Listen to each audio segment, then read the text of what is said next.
Understanding sunshades and glazing elevations on educational facilities. Welcome to Building Knowledge 101. In this video, we explore the importance of sunshades on glazed elevations in educational facilities, as direct sunlight can cause solar heat gain, glare, and difficulty reading screens.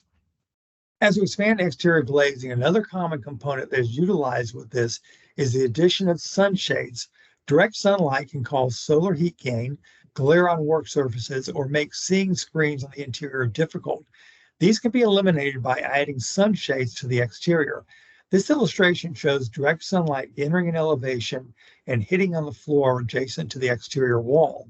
By introducing a sunshade to the exterior, we're blocking part of that direct light coming through the building, but still allowing large amounts of indirect light to freely enter the building.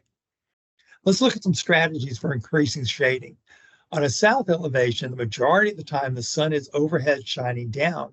Here you want shades that project out and shade over the glazed area below them. Here you can see rows of projecting shades.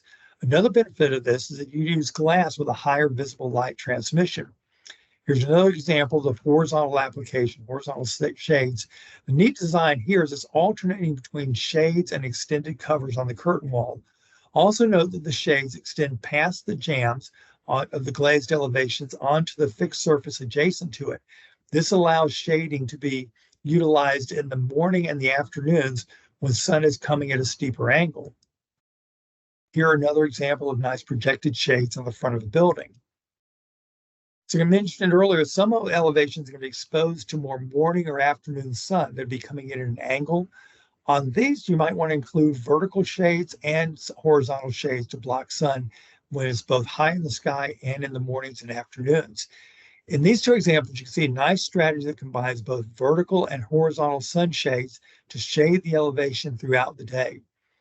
This is a college in Seattle, Washington that was concerned about western afternoon sun. You can see the addition of vertical bladed shades onto the curtain wall verticals. Seeing that these shades out front are at an angle to optimize blocking sunlight, these also include photovoltaic panels on them. So now you've included BIPV with them. So this elevation is not only shading the interior, but it's also generating on-site renewable energy. That is all we have time for in this video. If you'd like to watch more of our 101 video series, subscribe to our YouTube channel, Kawneer Company, Inc.